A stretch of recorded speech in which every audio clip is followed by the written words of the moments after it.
The Capitol dome loomed against the pale blue sky, still quiet before the morning bustle. Caroline Leavitt, 27, sat alone in her office on the west side of the Eisenhower Executive Office Building. It was just past 5 a.m. The city still slept, but she had already been awake for hours, reviewing policy briefs, writing statements, preparing for yet another high-stakes media appearance. That's when her encrypted phone buzzed. She blinked. Nobody texted her this early, not unless it was urgent.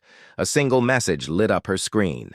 Withdraw your statement on federal funding or consequences will follow. Consider your future. 44th. Caroline froze. 44. She knew exactly what that meant. Barack Obama, the 44th President of the United States. And the message wasn't vague. It was a direct warning. A threat. But why now? The previous night, Caroline had gone viral for criticizing a series of quiet Democratic-owned initiatives to reintroduce federal grants to political nonprofits with partisan affiliations. On Fox, she'd called it a corruption pipeline masked as community aid. Her clip had racked up over 10 million views in under 12 hours. She narrowed her eyes, her breath still. It wasn't just her words that had triggered someone. It was the effect. The narrative was slipping from their control, and she was the one swinging the sledgehammer. Leaning back in her chair, she didn't reach for her aid. She didn't panic. Instead, she opened a secure memo file and wrote down the exact message, timestamp and all. Then she saved a screenshot and sent it to her private legal advisor. "Let them know I received this," she typed, "and I'm not backing down." A knock came at her door. It was Scott, her comms director. "We've got CNN at 8 and Fox at noon. They both want your reaction to the funding scandal." Caroline stood, smoothed her red blazer, and nodded. "I'll give them more than a reaction." What she didn't say, she was going to bring the message to light. But not yet. Not before she was fully prepared. If Obama, the very symbol of elite progressive power, was trying to silence her, then she'd make sure the whole country heard the echo. By mid-am morning, Caroline's office had transformed into a war room. Screens flickered with live cable feeds. Messages poured in from allies and enemies alike. The initial leak of the funding scandal, along with Caroline's bold commentary, had set off a chain reaction. Her critics on MSNBC were calling her dangerously inflammatory. Fox News, on the other hand, couldn't get enough of her. But it wasn't the media firestorm that had her team on edge. It was the silence from the White House, except for one source. At 10:47 a.m., her aide, Illa, walked in quietly and closed the door. "I think you should see this," she said, sliding a slim folder across the desk. Inside were photos, grainy but recognizable. One showed Caroline's encrypted text thread displayed on another phone screen. The next showed a familiar silhouette, in a D.C. cafe wearing a black coat and aviator sunglasses. "Who took these?" Caroline asked, voice tight. Isla hesitated. "A former Obama staffer said he owed someone a favor. Said to tell you he's not acting alone." Caroline didn't blink. So it was. True. Barack Obama wasn't just watching. He was acting from behind the curtain. The timing made sense. The funding bill riot of legacy preservation. The same policy circles Caroline had dared to criticize were packed with names loyal to the 44th administration.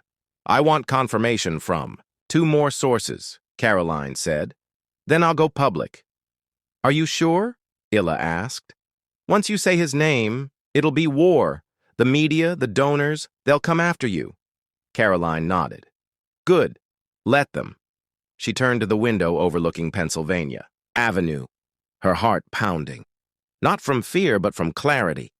This wasn't just about policy anymore. It was about power, silence, and the right to speak truth without threats looming behind it. She wasn't going to name him on Fox. Not yet. That would be too easy, too predictable. No, Caroline had a bigger idea, one that would pull the curtain down all at once. It wasn't enough to fight back. She had to expose the whole operation, and for that, She needed a stage big enough, live enough, and loud enough to rattle the spine of Washington. She picked up her phone. Schedule me for 60 minutes. The CBS studio wasn't foreign ground for Caroline. She'd been on Face the Nation, sparred on Sunday Morning Round, and debated policy on CBS This Morning more than once. But this time, her appearance on 60 Minutes came with an eerie stillness. Her team had submitted talking points, infrastructure, youth engagement, and her recent clash with liberal nonprofits. But behind the scenes, the buzz wasn't about policy. It was about a name no one dared speak on the record. The producer, an older man with silver temples and a stiff blue blazer, pulled her aside moments before taping. "There's something I need to say off the record," he muttered. Caroline kept her face unreadable. "Go ahead." He leaned in. "This segment, it's not just about you. There's interest, higher interest. I was asked to gently advise you. Don't bring up any former president, especially not him." Caroline's expression didn't change, but her spine straightened. "Are you threatening me?" "Of course not." His voice was hushed, panicked. "I'm trying to help you. Look, if you stay in your lane, you'll be fine. You'll keep your seat, your future. But if you go rogue," Caroline cut him off. "Rogue is what they call women who won't obey." He sighed, stepping back. "I warned you." And with that, she walked onto the stage, her heels clicking with rhythmic defiance against the polished floor. The host smiled, camera lights warming the room. But Caroline wasn't listening to his small talk. She was focused on one thing, what she would say and when. Halfway through the segment, the host brought up the leak. The funding scandal. Caroline nodded calmly, then leaned slightly forward. "There's more," she said. The host blinked. "More?" "Yes. I received a message early, silent, and anonymous. It wasn't a death threat, but it was a warning, and it came from a man who's used power before to shape outcomes without fingerprints." She paused, the camera fixed on her. "His name is Barack Obama." The room fell utterly silent. A producer dropped a clipboard behind the camera. The host's expression flattened. "You're saying the former president? I'm not saying I'm confirming, and I'm not afraid." That moment would go down in broadcast history. Not because she said his name, but because she said it without flinching and the nation heard it live. By the time Caroline stepped off the 60 Minutes stage, her phone was vibrating, nonstop. Not texts, not emails, calls. The first was from her chief of staff. "The White House is on DEFCON 3, he said. "They just released a statement calling your remarks reckless and conspiratorial." The second was from her father watching from New Hampshire. "You didn't blink," he said quietly. "You looked the whole country in the eye." The third was from an unknown number. She let it go to voicemail. The transcript hit her inbox seconds later. "You went too far. You've made enemies you can't see. You've crossed the line. Take it back or take the consequences." Caroline exhaled, calm but coiled. The mainstream media descended like a swarm. CNN called her a rising radical. The New York Times posted an op-ed titled, "The Dangerous Audacity" of Caroline Leavitt. Twitter was split and exposed 44 and Unhinged. Leavitt both trended at once. Fox News replayed the clip on loop. A chyron blazing. Caroline names Obama. What's behind the threat? But the part they missed, she had the receipts. At her apartment that night, she laid them all out across the table. Screenshots, call logs, anonymous DMs from ex-staffers, even whispered confirmations from former Obama operatives turned disillusioned with the current machine. Her legal advisor, Ethan, sat across from her. "If you drop these, you're not just exposing a private pressure campaign, you're ripping open the firewall between influence and intimidation." She didn't blink. "Good." He hesitated. "They'll try to destroy you." Caroline leaned forward. "Then let them try. I'm not doing this for my career.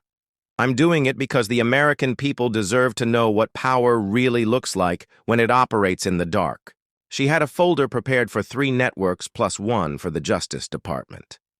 She wasn't naive. Some would ignore it, some would twist it. But one would run it, and that was all she needed. Outside her window, a protest was forming, small, loud, divided. Some waved signs that read, "Truth matters." Others shouted, "Resign, Leavitt." She didn't flinch. Tomorrow, she'd drop the first document. Let Washington try to spin it. This wasn't a war of narratives anymore. It was a war of facts, and Caroline had just declared it. The next morning, Caroline didn't release a press statement. She posted a photo, 1 image, 1 caption. The image, a redacted memo addressed to a former Obama-era aide, still on a shadow committee buried in a consulting firm tied to federal contracts. The watermark on the corner was unmistakable, a match to the same file shown in the leaked screenshots the night before. The caption, "You wanted silence. I chose sunlight."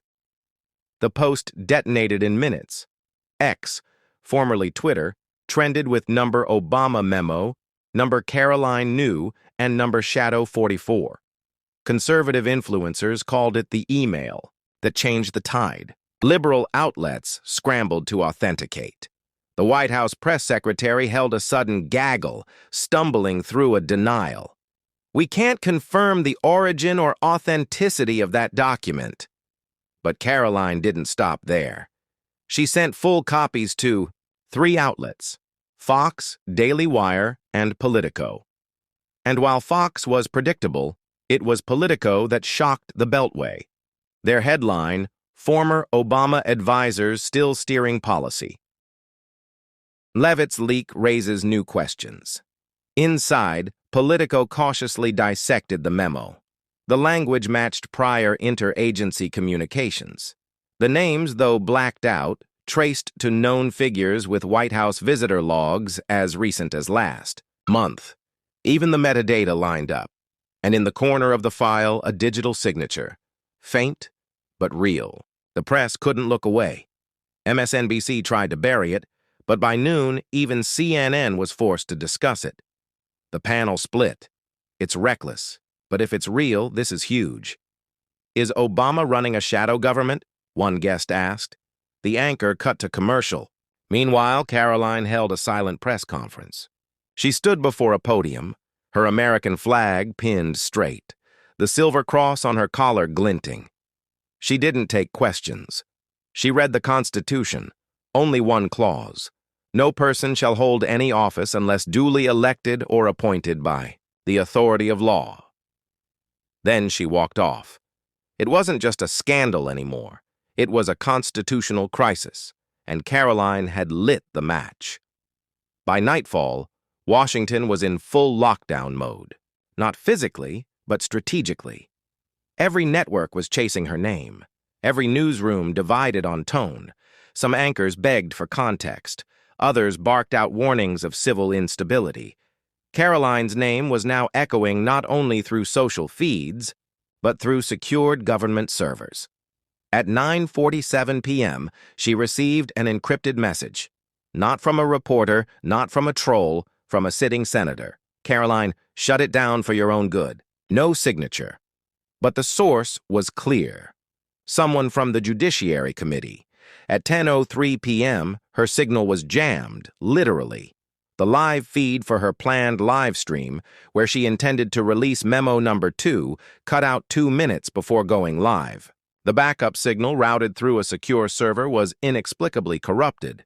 Her digital team scrambled. VPNs collapsed. Cloud storage flagged for suspicious outbound flow. Caroline didn't panic. She pivoted. From her living room, she opened. Her phone recorded a 42-second selfie video and posted it directly to her 6 million followers. "They just tried to shut down our broadcast." Ask yourselves, who has the power to kill a live stream in 2025? Not trolls, not critics. Power. Real, unelected, unaccountable power.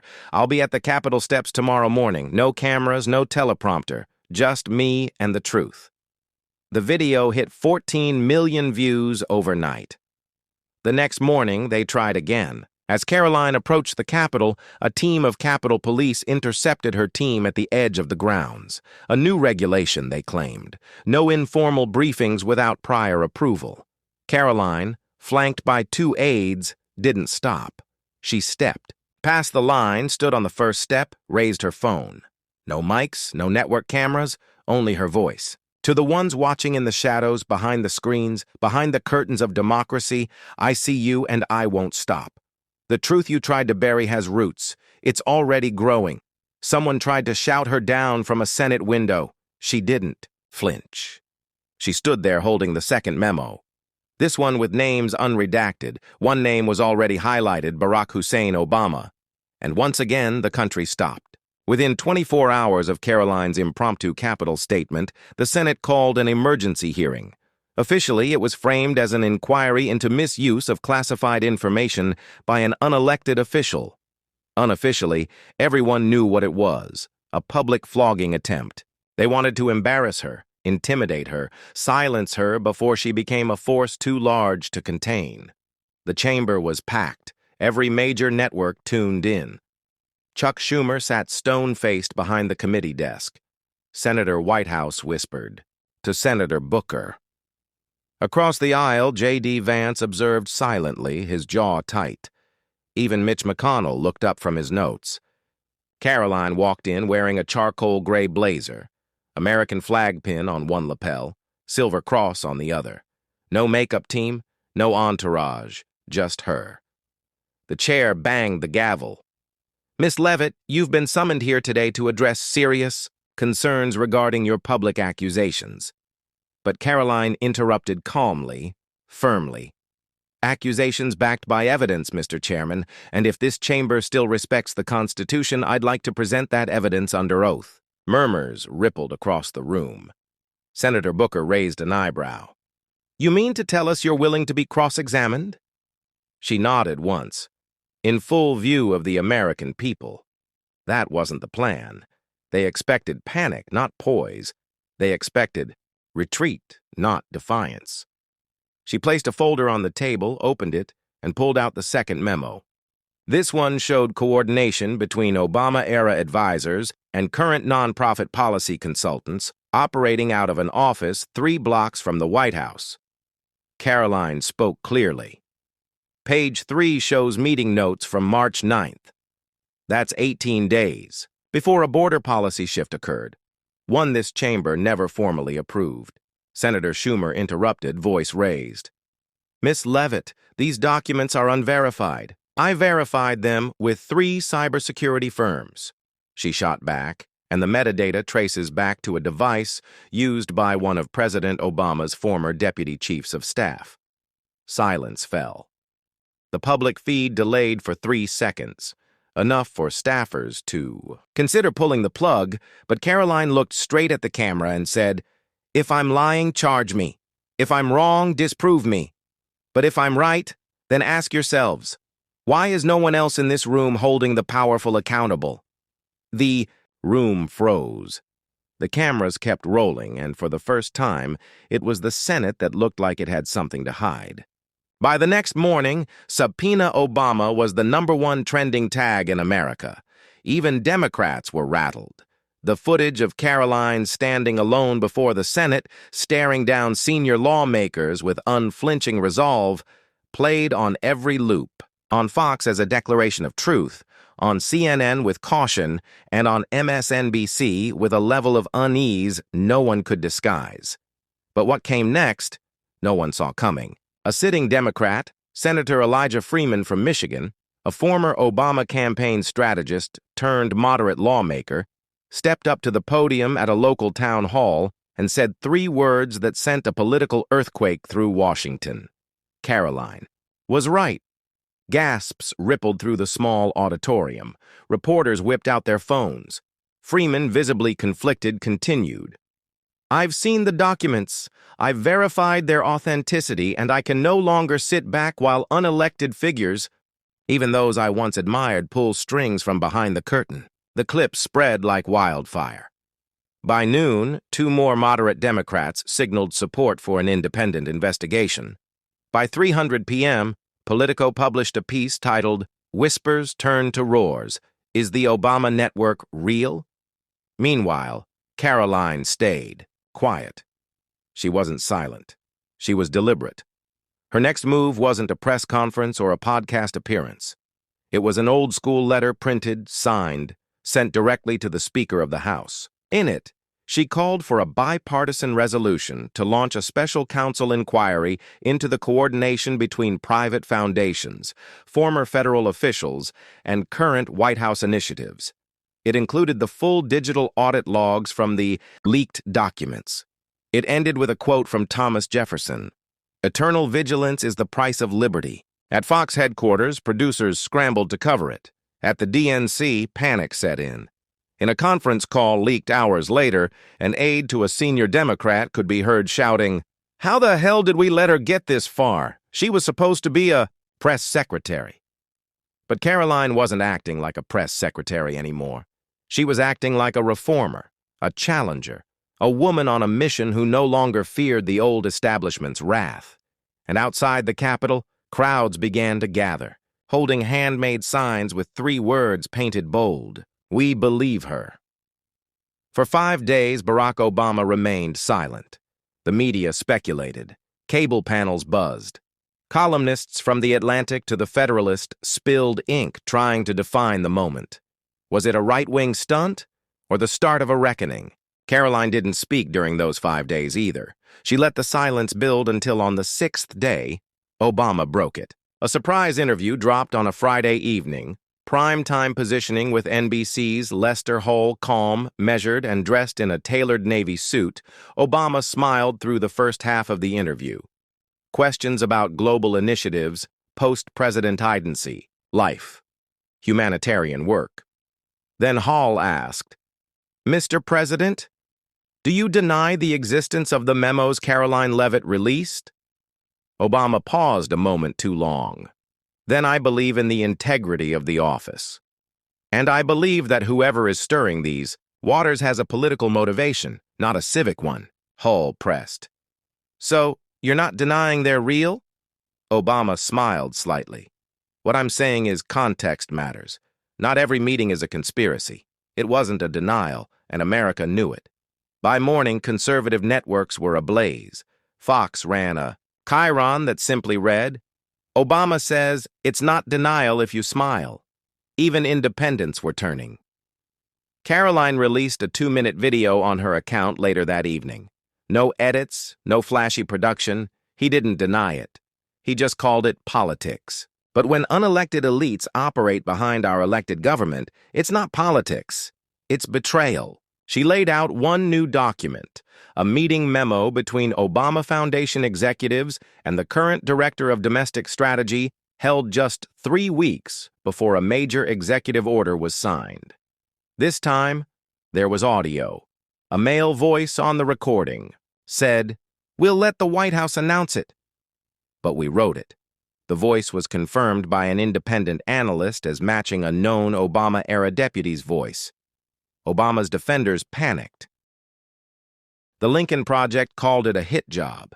The New York Times ran a headline, "When truth bombs become weapons," but the public wasn't buying spin. In town halls, people were asking questions. At campuses, students were organizing debates. On social media, Gen Z users were posting mashups of Caroline's confrontation with senators overlaid with audio from the memo. A new narrative emerged. Caroline versus the machine. And it was working. Even some of Obama's former allies were now questioning how far the legacy had drifted. 1 week after Obama's NBC interview, Caroline Leavitt walked into the U.S. Capitol, wearing a red blazer. She wasn't there to speak as press secretary. She was there to testify. The House Oversight Committee had buckled under public pressure.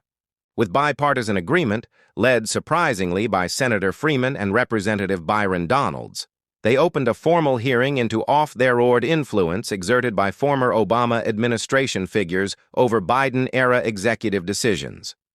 The room was overflowing. Reporters packed every corner. Phones were up. TikTok lives streamed from the balcony. Caroline stepped up to the microphone, calm, composed, cross necklace gleaming. I never thought my job would bring me here. I was supposed to speak for the White House, not expose the shadows behind it. But you left me no choice. Gasps. She pulled out a folder, opened it slowly, and revealed a printed email exchange leaked days earlier, but now confirmed between a White House advisor and an Obama Foundation strategist. Let's make sure this policy lands exactly as discussed with Barack's team. The document was verified. A hush fell over the room. Democrats scrambled. One member tried to interrupt. "Miss Leavitt, this is a distraction." But Caroline raised her voice for the first time that day. "You call it a distraction, but the American people call it the truth."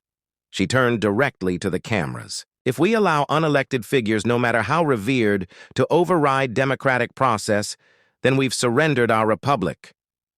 The room froze. Then something unexpected happened. A Republican congressman from Utah, not known for fiery speeches, stood and said, "I was skeptical of Miss Leavitt, but today I stand corrected and I stand with her." Applause broke out.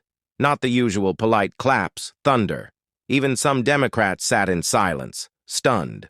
The hearing was suspended due to the crowd reaction, but the moment had already gone viral. On X, the clip hit 30 million views in 5 hours. The phrase, "You left me no choice," trended for 2 days. By evening, a full congressional inquiry was underway. Polls shifted. Independents surged in support of Caroline's call for structural accountability. Obama issued a second statement. Carefully worded, muted. It wasn't enough. Caroline walked out of the Capitol, not as a press secretary, but as a movement. She turned to the cameras once more and said, "This fight's not about left or right. It's about light and dark. And I won't back down."